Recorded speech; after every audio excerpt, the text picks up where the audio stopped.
setuju apabila di sekolah pemberian hukuman dapat mendisiplinkan siswa? Setuju atau enggak Bapak Ibu? Setuju atau tidak? Bagi yang setuju boleh saya kasih mic-nya, boleh untuk memberikan pendapatnya kenapa setuju, dan bagi yang tidak setuju nanti boleh berikan juga pendapatnya.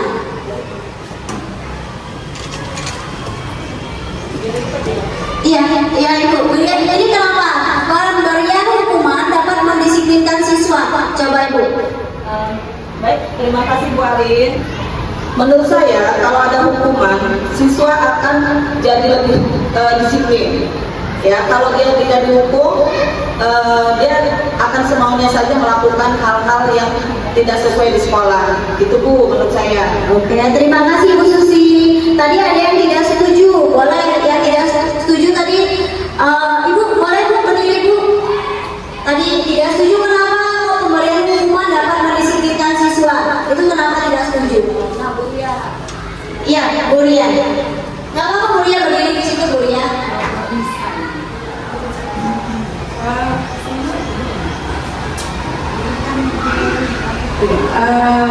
Assalamualaikum warahmatullahi wabarakatuh. Waalaikumsalam warahmatullahi wabarakatuh. Menurut saya pemberian hukuman dapat mendisiplinkan siswa, menurut saya tidak ya. Iya, kenapa? Karena menurut pengalaman saya di kelas, Iya. menghukum anak lari-lari, hukum lagi, masih mengulang lagi. Iya. Tidak mengerjakan PR, kita hukum lagi, masih mengulang lagi. Jadi menurut saya yang namanya anak-anak, hukuman itu tidak harus dengan disekat atau kita marah atau kita cubit. Hukuman bisa kita dengan misalnya dia tidak kerjakan PR, bisa kita suruh kerjakan lagi di sekolah, kita dampingi. Tidak perlu hukuman yang kayaknya, untuk hukuman itu tidak berlaku ya sekarang, untuk di zaman sekarang ya, karena anak-anak sekarang itu lebih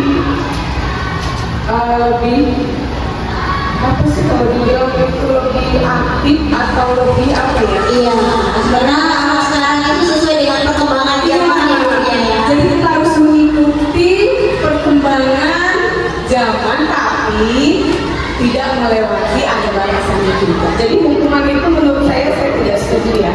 Apalagi untuk pembelajaran kelas 1 dan kelas 2. Hukuman itu kayaknya tidak berlaku. Terima kasih. Iya, baik, tepuk tangan buat Ibu Ria dan Ibu Susi. Terima kasih sudah memberikan pendapat. Oke, untuk pertanyaan pertama tadi, pemberian hukuman dapat mendisiplinkan siswa. Nah, hari ini kita akan belajar apakah benar sih pemberian hukuman itu dapat mendisiplinkan siswa. Nanti akan saya paparkan tentang materinya. Jadi kalau di guru penggerak itu kita belajar tentang pembelajaran KHD, Kinerja Dewantara. Jadi kita sebagai guru itu harus belajar dan berkembang sesuai mengikuti perkembangan zaman. Jadi ada kodrat anak, ada kodrat alam, sama kodrat zaman. Kalau kodrat alam itu kita mengikuti perkembangan alam anak. Jadi kalau anak-anak sekarang, kenapa kalau anak sekarang itu lebih aktif belajarnya, misalnya dengan bernyanyi, dengan gerakan, ada banyak-banyak ice breaking, itu bisa mengaktifkan anak. Ternyata anak lebih hafal materi pelajaran. Itu karena memang perkembangan zaman itu memang anak-anak seperti itu. Maka kita sebagai guru untuk dituntut untuk mengikuti perkembangan zaman gitu. Untuk pemberian hukuman nanti akan saya paparkan. Jadi tadi kenapa sih kok disiplin ini pemberian hukuman itu ternyata efeknya jangka panjangnya seperti apa sih? Kemudian efek jangka pendeknya akan seperti apa sih? Nanti akan saya paparkan. Oke, untuk pertanyaan yang kedua, selama ini kita kalau lagi belajar untuk mengaktifkan anak-anak belajar di kelas itu memberikan pemberian hadiah dapat meningkatkan prestasi siswa. Setuju nggak Bapak Ibu? Setuju. Oke, siapa yang mau memberikan pendapat? Apa kok pemberian hadiah itu ternyata dapat meningkatkan prestasi siswa? Ayo, siapa yang mau memberikan pendapat? Oke, baik Bu.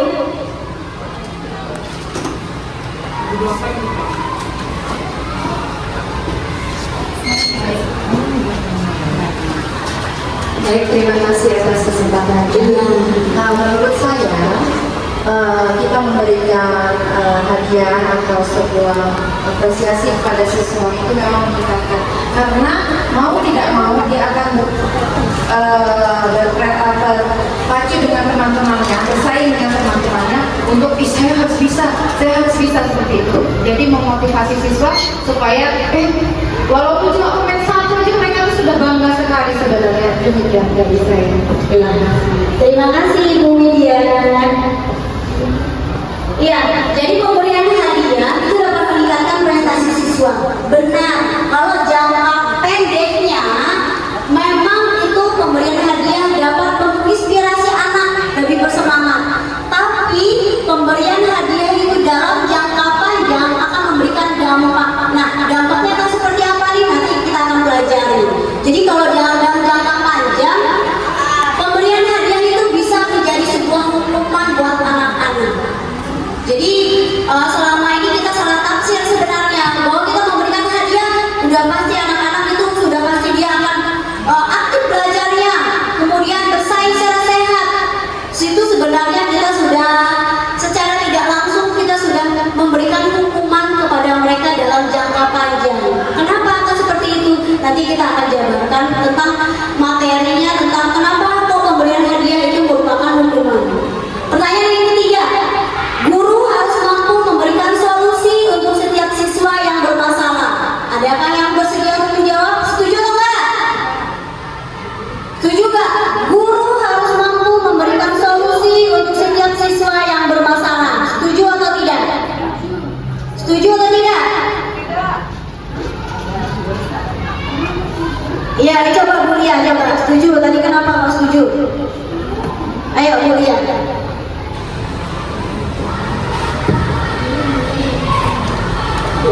Terima kasih kesempatannya. Iya. Ya saya setuju karena jika ada siswa yang bermasalah, kalau kita berikan solusinya kan kita akan memecahkan suatu masalah. Misalnya anak itu aktif ya, terus tuh kendalanya dia belajarnya terhambat. Jadi kita memberikan solusinya pada orang tua itu pendekatannya. Kemudian nanti setelah orang tuanya itu setuju tentang solusi yang kita berikan, maka kita akan mendekatkan ke anaknya gitu. Bisa seperti itu dia merubah sikap anak yang tadinya bermasalah bisa berubah secara perlahan untuk tidak bermasalah gitu. Terima kasih. Terima kasih Bu Lia. Tepuk tangan buat Ibu Lia. Pendapatnya luar biasa. Jadi guru harus mampu memberikan solusi untuk setiap siswa yang bermasalah. Nanti kita akan belajar tentang 5 posisi kontrol guru. Jadi ada 5 posisi kontrol.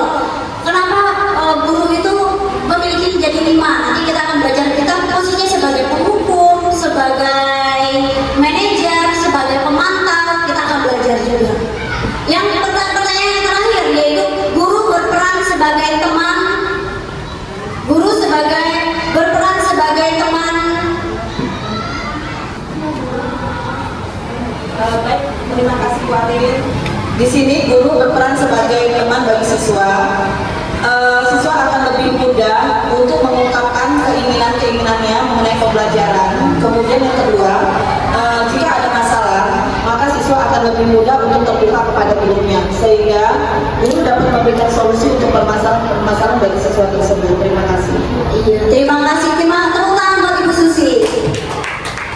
Iya, benar sekali. Jadi guru itu adalah sebagai teman. Jadi kita harus memberikan, kadang kita sebagai teman, kadang kita sebagai guru. Nah, itu kita akan belajar tentang 5 posisi kontrol tadi.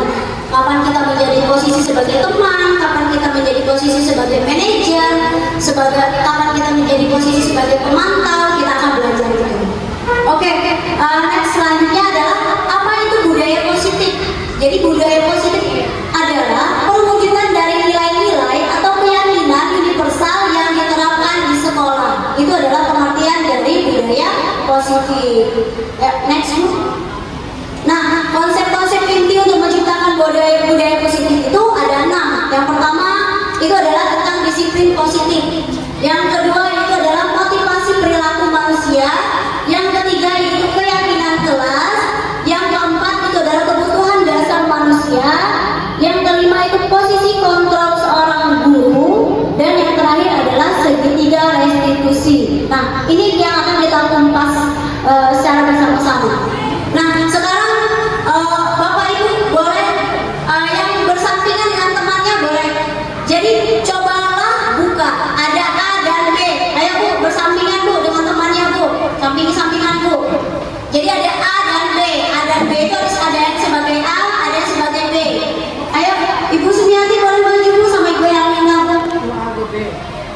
Ya, ada A dan B.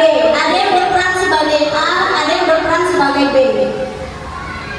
Sobeklah secari kertas kecil.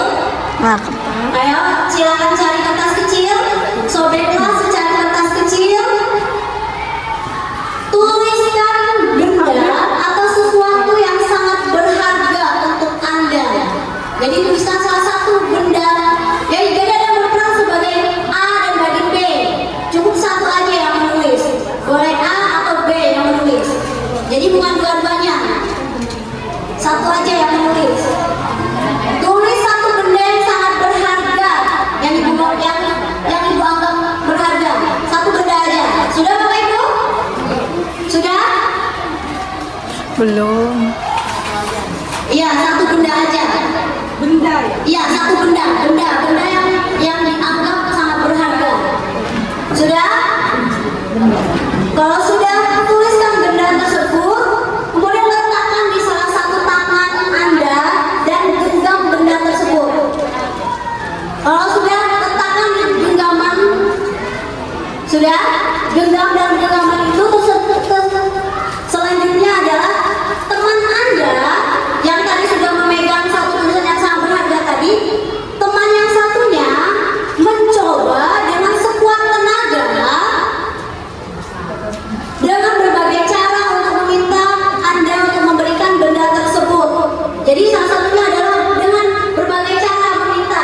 Ayo Bu, Bapak Ibu, boleh dengan cara membujuk, boleh dengan cara mengancam, boleh dengan cara menghardik, boleh dengan cara merayu, boleh dengan cara menyuap, atau apa saja yang dapat Bapak Ibu lakukan untuk agar temannya si A tadi membuka kepala tangan tadi.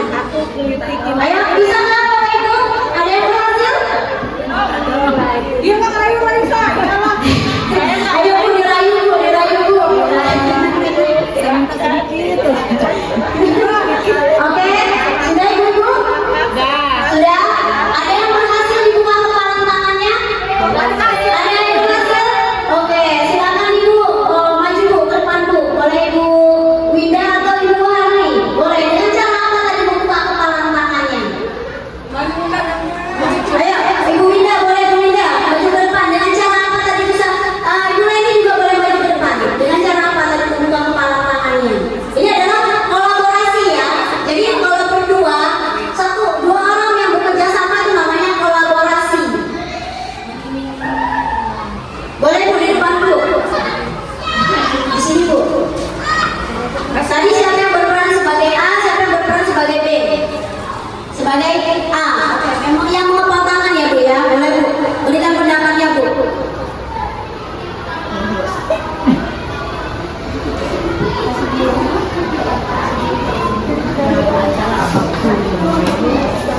Maksudnya dengan cara apa pindahnya ini ya? Assalamualaikum warahmatullahi wabarakatuh. Iya, tadi kan Aku kan A ya. ya dari sebagai A. Saya menghafal sebuah benda. Ya, Ibu tadi mengepal sebuah benda. Ya, lalu Ibu Winda ingin mengambil. Iya, betul sekali. Saya pegang dengan erat. Iya, betul. Banyak rayuan yang keluar. Oh, jadi Bu Winda memberikan rayuan ya Bu Winda ya. Rayuannya mau. Masya Allah ya Bu. Sehingga saya Akhirnya luluh ya Bu ya. Bisa membukakan kepala tangan yang sangat kuat tadi ya Bu ya. sedangkan ini berharga banget buat saya. Nah, ternyata Ibu Leni ternyata bisa luluh juga dengan triknya Bu Winda merayu ya Bu ya. Luar biasa. Masya Allah. Oke, silakan pendapatnya Bu Winda. Dengan rayuan apa tadi bisa membuka kepalanya Bu Leni? Ayo Bu Winda, boleh Bu Winda. Biasanya rayuannya seperti itu aku Ya seperti apa Bu Winda? adik dan kakak juga. Oh, adik dan kakak. Jadi adik yang meminta kepada kakaknya. Iya. Oke, tepuk tangan buat Bu Leni dan Ibu Winda. Ya, terima kasih Bu, silakan duduk kembali. Iya, jadi itu tadi adalah dengan cara merayu. Jadi kita posisi kita, nah kita akan belajar sebagai guru. Posisi kita sebagai guru itu kalau kita meminta dengan cara menghardik kepada anak-anak, apakah anak akan nurut? Tidak.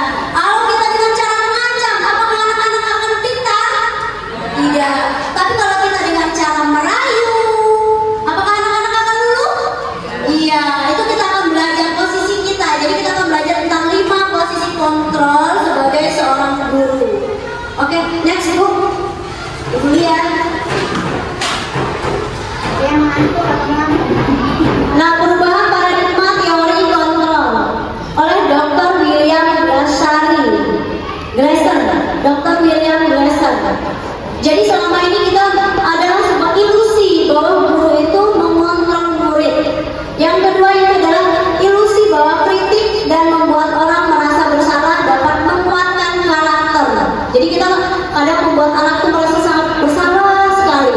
Sebenarnya itu adalah sebuah khayalan. Ternyata itu malah membuat mental anak itu malah anaknya menjadi tidak percaya diri gitu ya. Kemudian ilusi bahwa semua penguatan positif, efektif dan bermanfaat. Yang keempat itu adalah ilusi bahwa orang dewasa memiliki hak untuk memaksa. Jadi kita terkadang kita sebagai seorang guru egois, kita memberikan hukuman itu dengan satu arah. Kita sebagai guru, saya seorang guru, saya berhukum murid. Itu sebenarnya tidak. Nanti kita akan belajar bahwa tentang membuat keyakinan kelas itu adalah kesepakatan bersama antara guru dan juga seorang murid. Next book. Nah, kita akan belajar tentang bagaimana seorang guru bisa mengubah dari paradigma stimulus respon menjadi paradigma stimulus kontrol.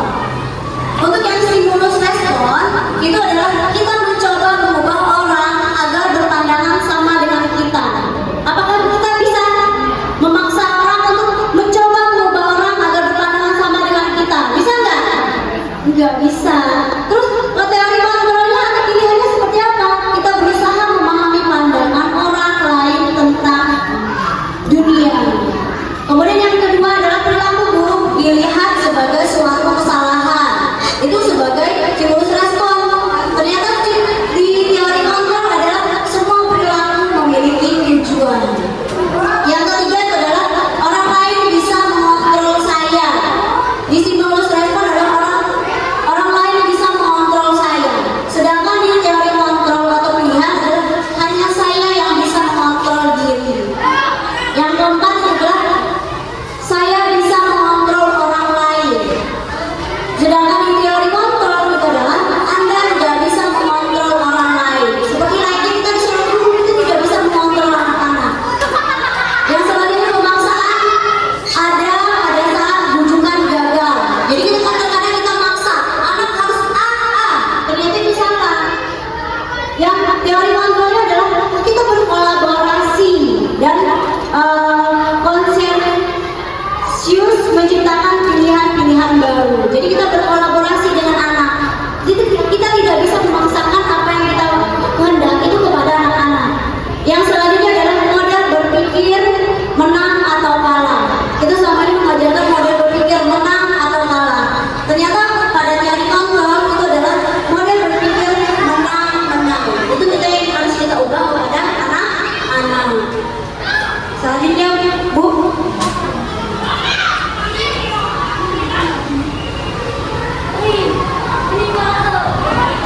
Nah, kita akan belajar tentang disiplin positif. Jadi materi yang pertama itu adalah tentang disiplin positif. Disiplin positif merupakan salah satu cara penerapan disiplin yang bertujuan untuk menumbuhkan kesadaran serta memberdayakan anak untuk melakukan sesuatu tanpa sogokan, ancaman maupun hukuman. Nih, selanjutnya Bu.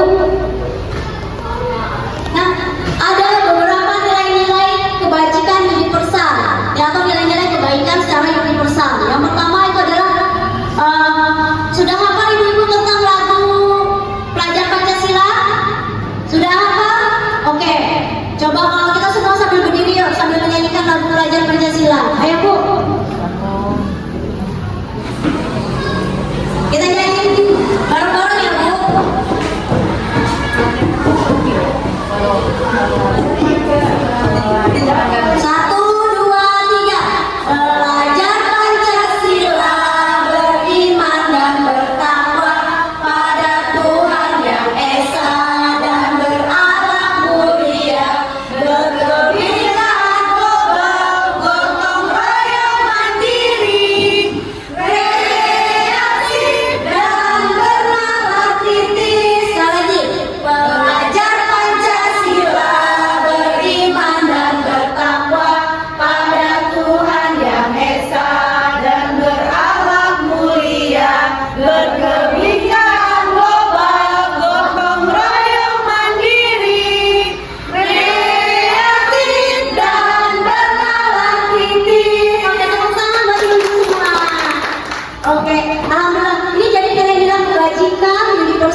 Gotong royong, betul sekali. Next Bu.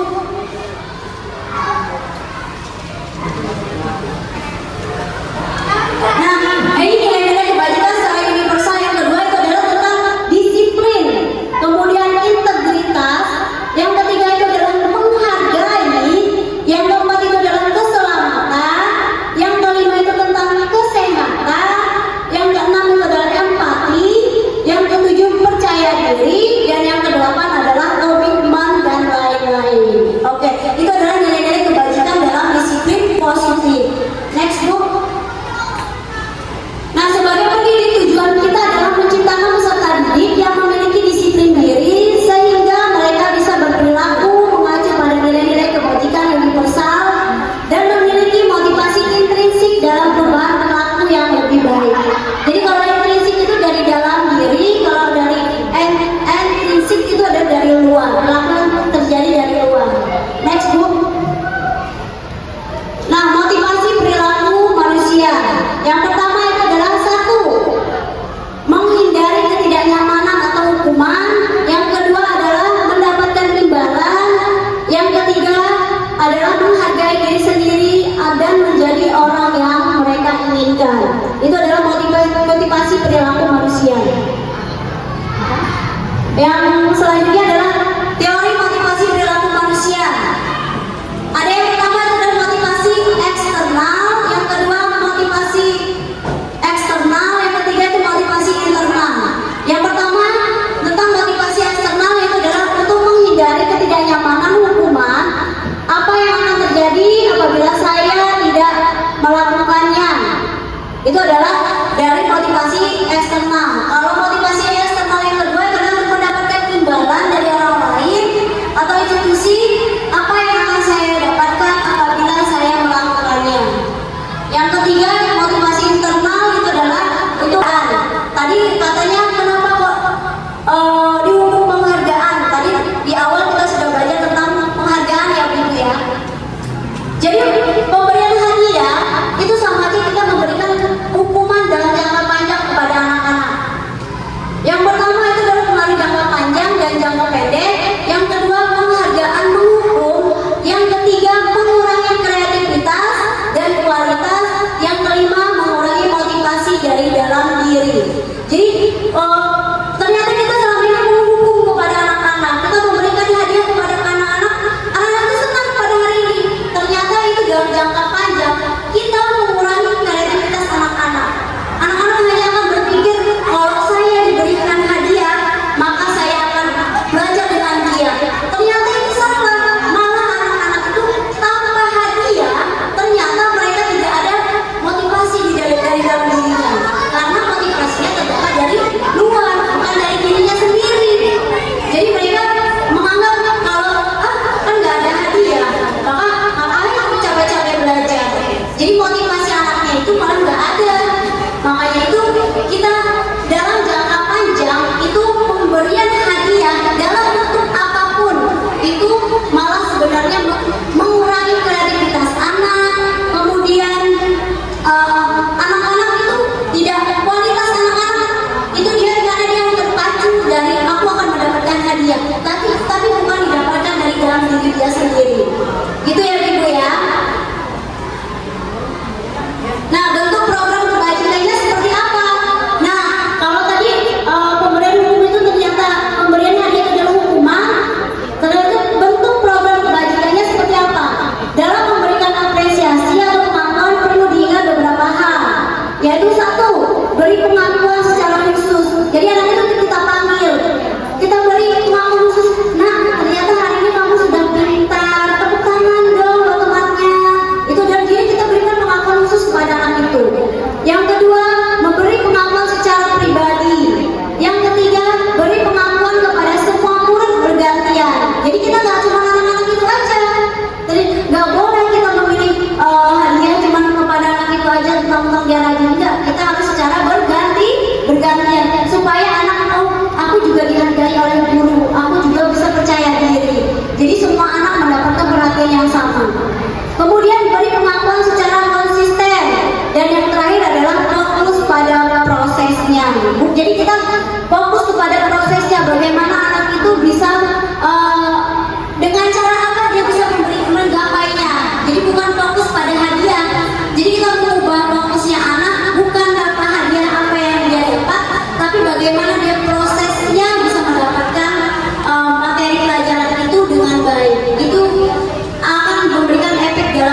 kita coba jawab bersama-sama ya, Ibu.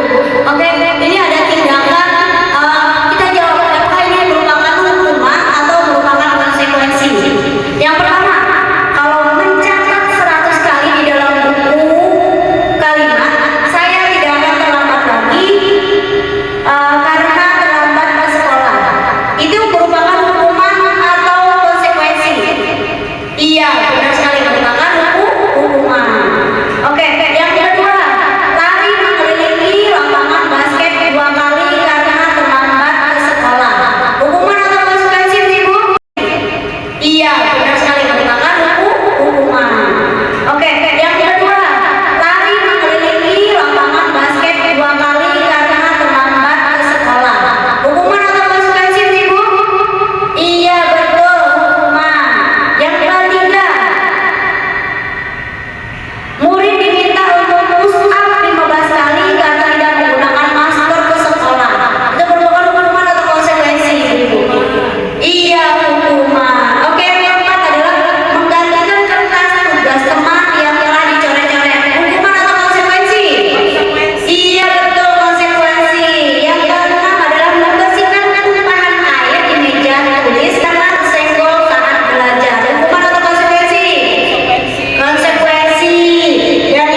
Keselamatan. Benar. Coba kalau yang kedua membuang sampah pada tempatnya. Kebersihan. Kebersihan. Yang ketiga dilarang menggunakan kata-kata kasar. Menghargai. Iya, menghargai. Coba kita cek jawabannya. Ayo, Bu. Iya, benar, menggunakan helm dan saat mengendarai motor itu merupakan keselamatan. Membuang sampah pada tempatnya menjaga kebersihan dan dilarang menggunakan kata-kata kasar. Itu adalah selalu bersikap positif atau normal. Itu adalah kebaikan. Nah, selanjutnya kita akan belajar tentang posisi kontrol seorang guru. Posisi kontrol seorang guru ada 5, gitu ya. Yang pertama itu sebagai penghukum, sebagai pembuat rasa bersalah, sebagai teman, sebagai pemantau, dan sebagai manajer. Mari kita simak video berikut ini. Kita perhatikan tentang posisi penghukum, pembuat rasa bersalah, sebagai teman, sebagai pemantau, dan sebagai manajer. Nanti saya akan bertanya kepada ibu, itu posisi mana yang paling baik? Next.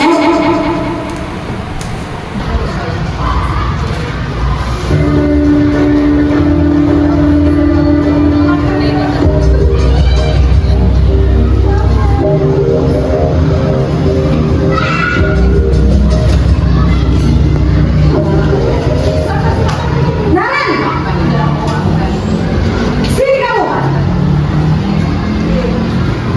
Selamat pagi Bu. Selalu terlambat. Kamu deh, pasti terlambat. Maaf Bu, saya Apa? Apa coba? Alasan kamu apa lagi? Kapan sih kamu tidak terlambat? Malas sekali ya kamu jadi anak. saya Dasar pemalas. Gak kapok-kapok sih kamu. Sudah berapa kali terlambat? Sana, kamu keliling lapangan basket 2 kali. kenapa saya harus keliling lapangan basket Bu? Kenapa? Kamu melawan ibu? Berani-beraninya jawab. Sudah terlambat, masih berani jawab pula. Sekarang, keliling lapangan basket 5 kali sekalian. Biar kapok. Cepat. Pergi sana ke lapangan basket. Oke, ini adalah posisi kontrol yang pertama adalah sebagai penghukum. Dari video tadi ada yang memberikan pendapat nggak? Video tadi sebagai penghukum, apakah boleh seorang guru? Jadi kalau kita sebagai memposisikan kita sebagai penghukum itu adalah hanya hukuman hanya diambil oleh satu pihak, yaitu dilakukan oleh guru. Apakah anak boleh mengeluarkan pendapat? Tidak. Jadi kesepakatan hukuman hanya dilakukan hanya satu arah, yaitu oleh guru. Dari video tadi, ketika anak untuk mengeluarkan pendapat, apakah boleh didengarkan oleh guru?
Bu.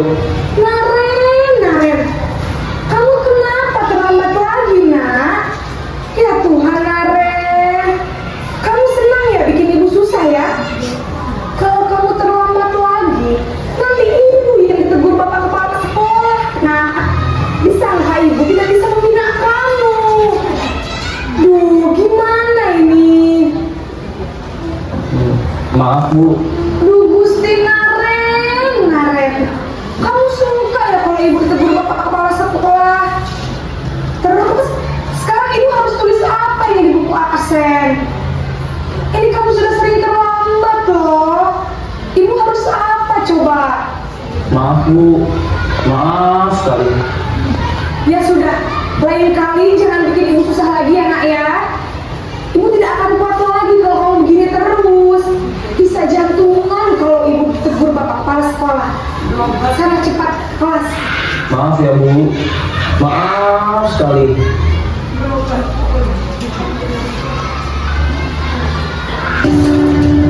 Ini video yang ketiga itu tentang posisi guru sebagai teman ya Bapak Ibu ya.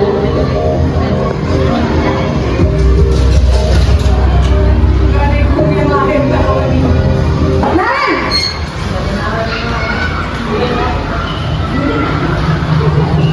Selamat pagi Bu. wah sudah jam berapa ini nak? Terlambat lagi ya sayang. Iya Bu. Habis ibu saya lupa membangunkan saya Bu. Kamu malah menyalahkan ibu kamu. Kamu bukannya anak yang larinya paling kencang. Kok terlambat sih? Iya Bu. Saya memang terlambat bangun tadi. Jadi biarpun saya lari kencang, tetap nggak kekejar Bu. Ya sudah sana, nanti lain kali larinya lebih kencang lagi ya, biar gak terlambat lagi. Bikin seneng ibu, demi ibu, bisa kan? Bisa lah Bu. Ya sudah sana masuk kelas, ibu beresin urusan absen kamu. Kamu ini ada saja. Siapa yang siap sama ibu?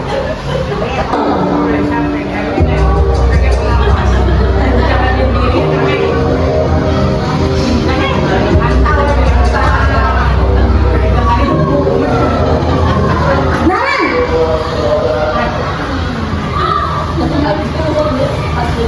Selamat pagi Bu. Naren, apa peraturan sekolah kita tentang jam berapa kita harus masuk sekolah, nak? Kita harus di sekolah jam 7 Bu. Iya betul, sekarang sudah jam 7.20. Naren sudah tahu konsekuensinya jika terlambat hadir. Paham Bu. Saya harus tinggal kelas pas jam istirahat selama 20 menit. Iya benar, konsekuensinya demikian. Jadi nanti jam 9.30 pas istirahat, kamu harus tinggal di kelas, kerjakan tugas tambahan untuk ketertinggalan kamu, ya? Baik Bu.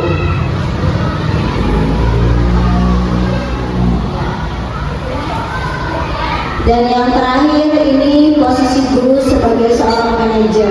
Kita perhatikan videonya.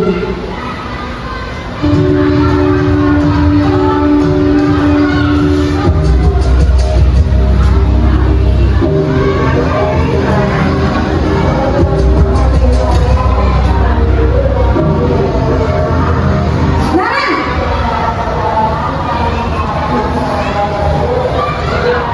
Selamat pagi Bu. Selamat pagi Naren. Maaf Bu, saya terlambat. Iya, sekolah masuknya jam 7, sekarang sudah jam 7.20. Jadi sekarang bagaimana ini Naren? Maaf Bu, saya lupa setel alarm saya semalam. Baiklah, menurut kamu, keyakinan sekolah yang mana yang perlu kamu tingkatkan? Menghargai diri sendiri dan orang lain mungkin ya Bu. Setuju. Jadi, apakah Naren yakin itu prinsip saling menghormati tersebut? Iya Bu, saya meyakininya. Apakah Naren bersedia memperbaiki masalah keterlambatan ini? Bersedia Bu. Bagaimana kalau akan memperbaiki masalah keterlambatan ini? Saya akan coba untuk tidak lupa menyetel alarm saya Bu. Baik, kalau Naren lupa menyetel alarm di rumah, ada orang yang kira-kira bisa bantu mengingatkan tidak? Ada Bu, kakak saya, Kak Emma. Ada lagi selain Kak Emma? Selain Kak Emma, saya. Baik, jadi yang mengingatkan Naren adalah Kak Emma dan Ibu Alia. Kira-kira akan mulai secara alami kapan nih, Naren? Setelah pulang sekolah, akan segera saya lakukan. Baik, jadi Naren akan setel alarm untuk bangun besok pagi dan akan diingatkan oleh kakak, ibu, dan Naren. Ada lagi, Naren, agar tidak terlambat bangun lagi. Tidak ada, Bu. Baik, Naren, terima kasih untuk kerjasama kamu. Sekarang kamu perlu kembali ke tempat untuk lab. Terima kasih. Langkah baikin dulu ya Bibi ya. Boleh berdiri. Biar seru, biar siang hari ini semangat.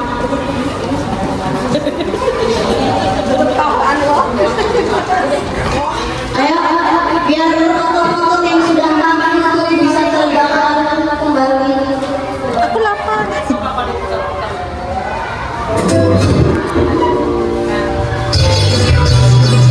Ibu boleh berdiri di belakang ya. Semangat ya Ibu. Semangat ya Ibu. Tangan diputar-putar, bertepuk tangan. Tangan diputar-putar, diam padamu. Tangan diputar-putar, pegang handuku. Digoyang-goyang, digoyang-goyang, tangan diputar-putar, tangan diputar-putar, pegang padamu. Tangan diputar-putar, pegang handuku. Digoyang-goyang, digoyang-goyang, digoyang-goyang. Diputar-putar, diputar ke atas. Diputar-putar, diputar ke bawah. Diputar-putar, diputar ke kanan. Diputar-putar, diputar ke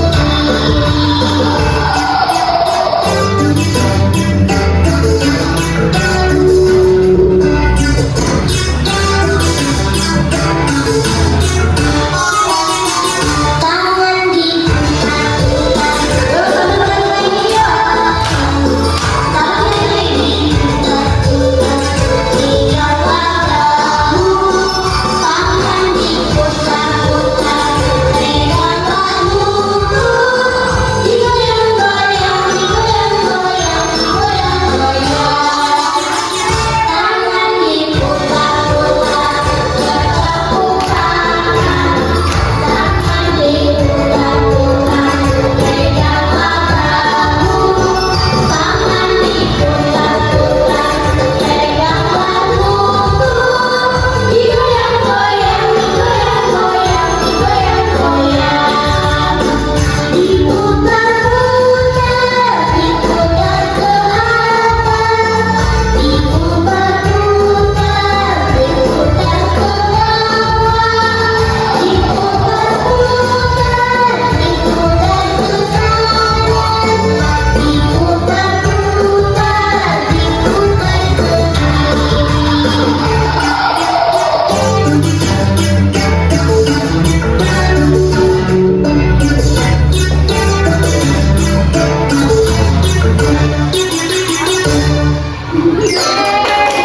seorang guru itu biasanya berbicara dengan nada yang tinggi dan hukumannya bisa bersifat verbal atau fisik.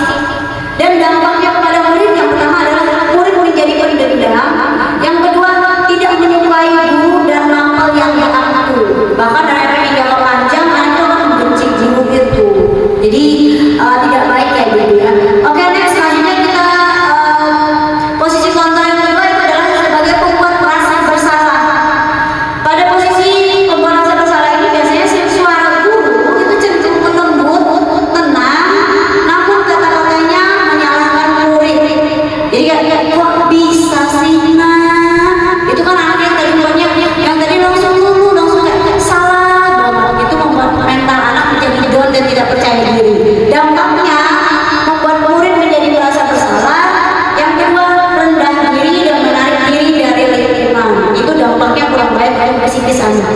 Selanjutnya Bu.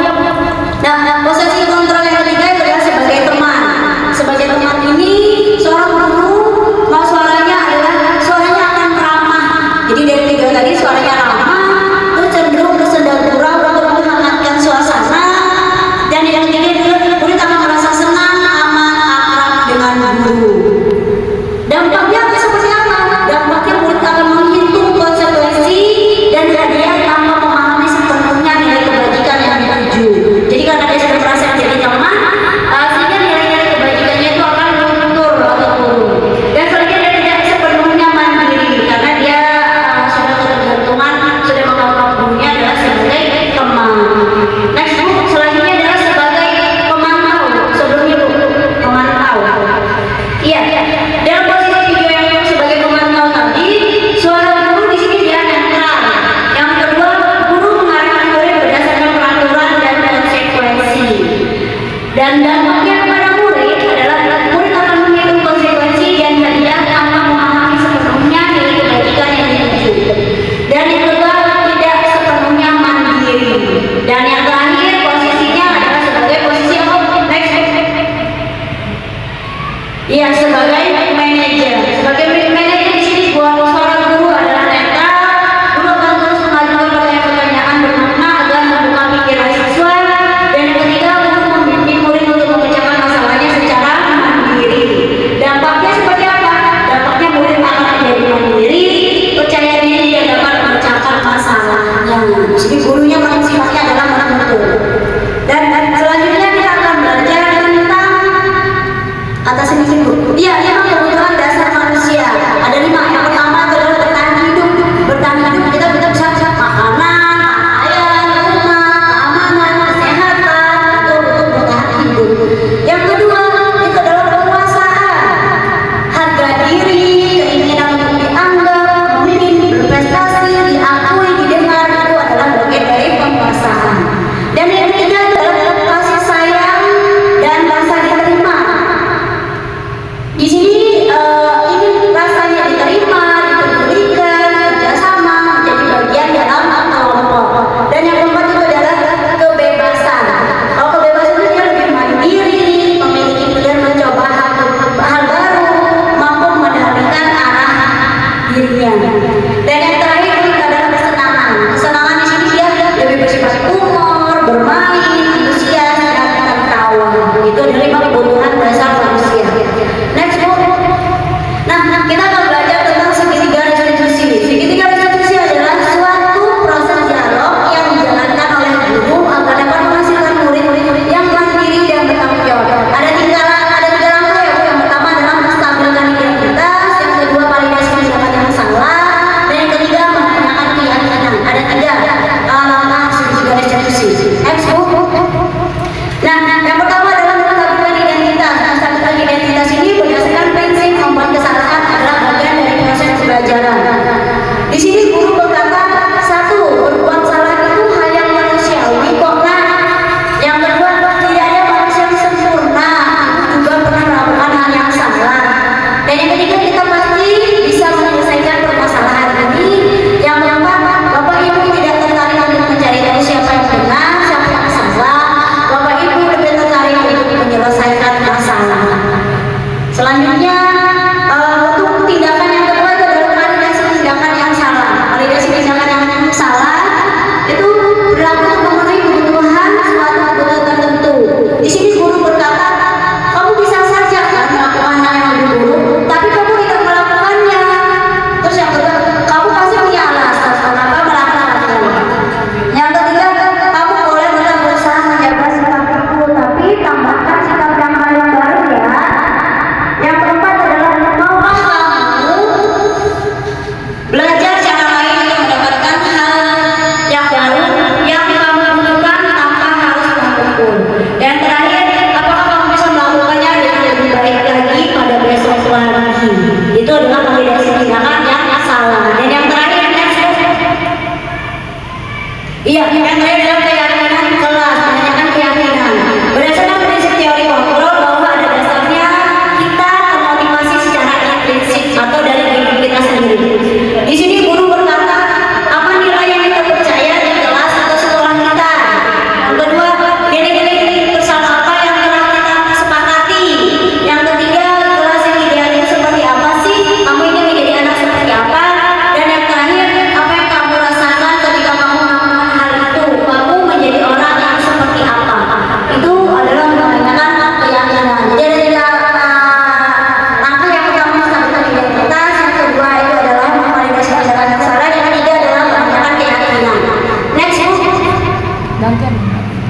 Iya, kita perhatikan contoh penerapan segitiga restitusi. Mari kita simak videonya ya Ibu ya. Oke. Bisa bersama mengubah dunia. Percaya pada. Assalamualaikum. Waalaikumsalam. Silakan masuk Haura. Duduk sini nak. Selamat pagi Haura. Gimana kabarnya hari ini? Baik Bu. Ibu perhatikan akhir-akhir ini kamu terlihat sering murung dan sering menyendiri. Serta ketika ibu menjelaskan materi pelajaran kamu sering tidak fokus. Ada masalah apa Haura? Coba ceritakan sama Bu Guru. Ya, kenapa kamu malah pergi ke sekolah? Coba ceritakan sama Bu Guru, ada masalah apa?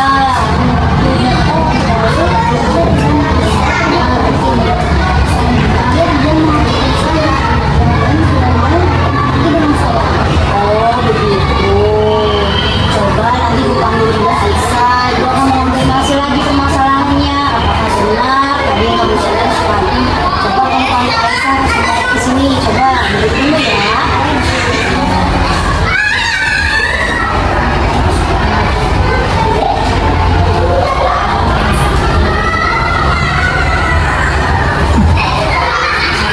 Selamat pagi Aisyah. Pagi juga Bu.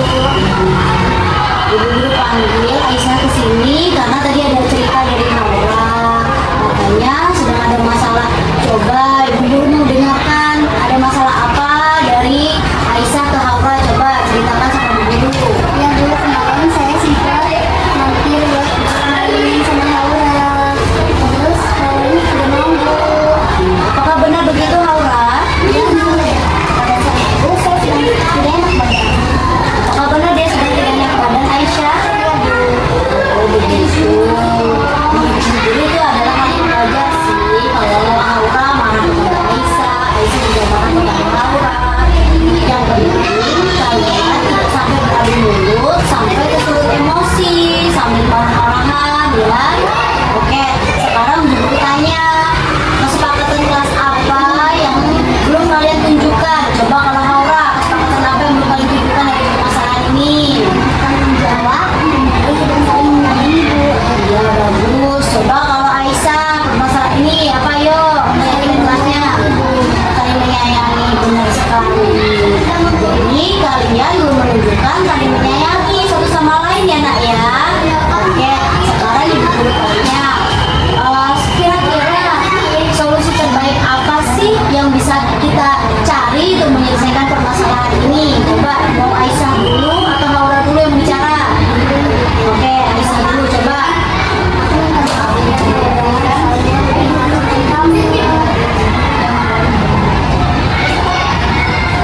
Terus gimana ayo?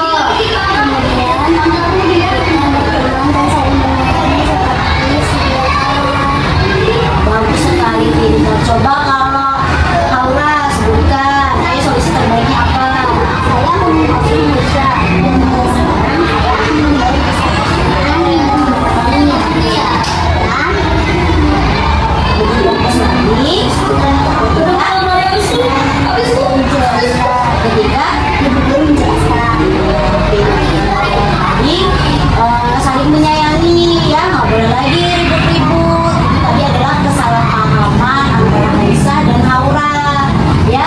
Jadi saling menyayangi itu adalah untuk menciptakan hubungan yang harmonis, sehingga kalau kita nggak ribut-ribut itu belajarnya jadi apa? Jadinya nyaman. Coba sekarang Aisyah dan Haura saling bermaaf-maafan dan berpelukan dan melupakan permasalahan yang tadi kan kita sudah mencari solusi yang terbaik. Coba ayo. Habis ini boleh main lagi ya bareng-bareng ya, nggak boleh lagi ribut-ribut ya. Ingat saling menyayangi itu bisa menciptakan pembelajarannya menjadi lebih nyaman. Oke, terima kasih Haura, terima kasih Aisyah. Selamat kembali ke kelas ya nak ya.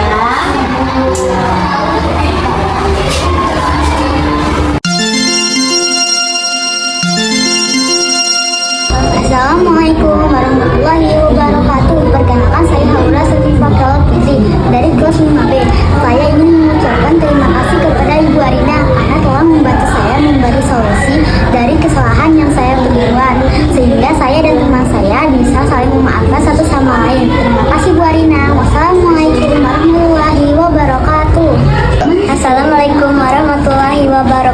perkenalkan nama saya Lutfi Aisyah dari kelas 5B.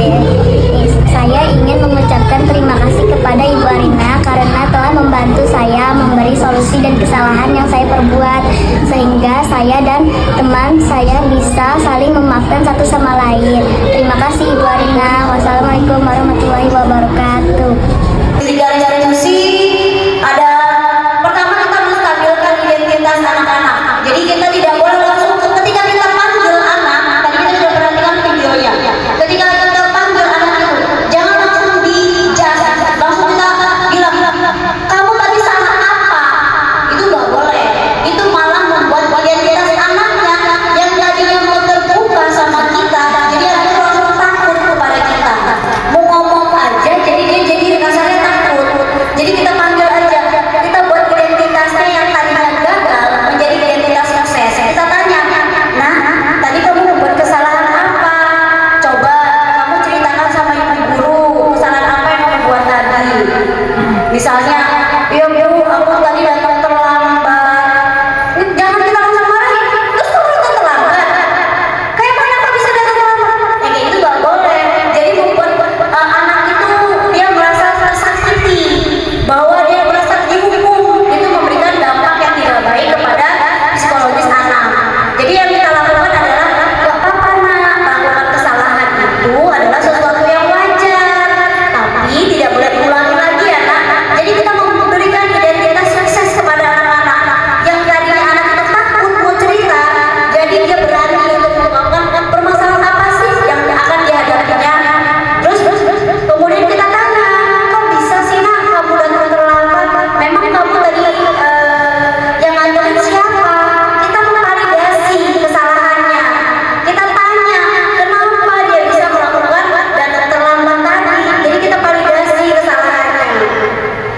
Oh iya bu, tadi saya datang terlambat karena ayah saya tadi terkena macet sehingga saya datang terlambat. Nah, jadi kita hanya validasi kesalahannya kenapa dia bisa datang terlambat. Kemudian, oh ya udah nak, nanti besok bilang ayahnya datangnya lebih pagi ya nak ya. Nah, kemudian kita tanya keyakinan apa yang belum dia jawab, yang belum dia kerjakan di dalam kesalahan tersebut. Jadi kita tanya keyakinan apa nak yang belum kamu jalankan. Anaknya akan menjawab, iya bu, saya kurang bertanggung jawab, saya kurang disiplin karena saya datang terlambat hari ini. Nah, kita tanya seperti itu, nggak boleh kita langsung menjudge. Oh, berarti kamu nggak disiplin, itu nggak boleh. Jadi kita tanya, setelah kita memberikan identitas, kemudian kita memvalidasi kesalahan, terus kita menanyakan keyakinan apa yang tidak dia jalankan. Kemudian kita tanya, terus solusinya apa nak? Biar kamu nggak kesiangan lagi besok. Kan kamu diantar sama ayah, terus supaya kamu nggak kesiangan lagi kayak mana? Anaknya akan jawab, ya bu, nanti aku bilang sama ayah pada diri anak untuk memecahkan sendiri permasalahan yang sedang dihadapinya. Nah, secara tidak langsung kita sudah mengajarkan anak belajar menyelesaikan permasalahannya untuk dirinya sendiri. Itu akan memberikan dampak positif ke depannya. Jadi anak akan menyadari kesalahannya, akan lebih bertanggung jawab atas kesalahannya. Jadi gak serta-merta kita mengejas anak, kita marahin anak, kita berikan hukuman, itu dampaknya tidak ada, malah akan menyakiti dirinya sendiri. Itu namanya segitiga restitusi. Jadi langkah yang pertama adalah menstabilkan identitas, yang kedua adalah validasi tindakan yang salah, dan yang ketiga adalah menanyakan keyakinan apa yang belum dijalankan oleh anak tersebut. Kemudian kita menggiring anak itu untuk mencari solusi. Jadi bukan dari kita yang mencetuskan solusinya seperti apa, tapi kita giring anak itu untuk mengungkapkan, oh solusinya kayak gini bu, sehingga anak akan lebih bertanggung jawab akan tingkah laku yang sudah mereka perbuat. Itu namanya segitiga restitusi. Baik ibu, ada yang memberikan umpan balik, Ibu Leni, atau siapa yang bersedia untuk memberikan umpan balik? Ibu Leni ngantuk. Assalamualaikum warahmatullahi wabarakatuh. Dari video yang saya simak, pembelajaran bisa jadi pembelajaran buat kita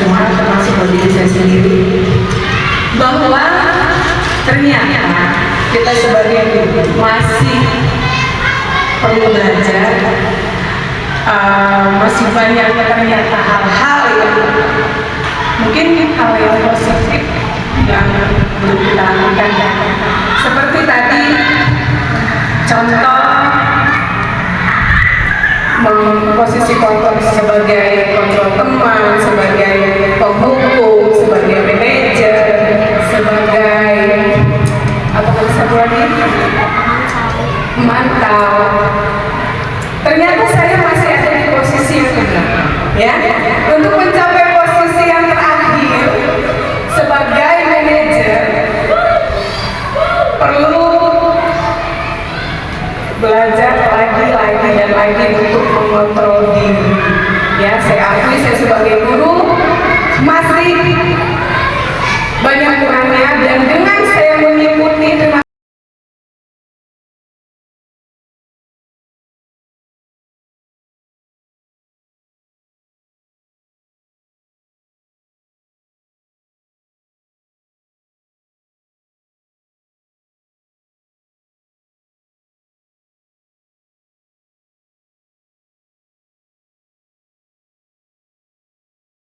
Ais bikin dulu ya Ibu ya. Boleh berdiri ini biar seru, biar semangat hari ini semangat.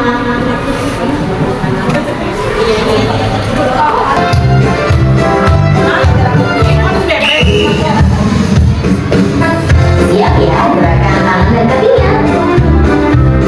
Hitungan ketiga. 1, 2, 3. Tangan kanan, tangan kiri, dari jari. Diletakkan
Bye.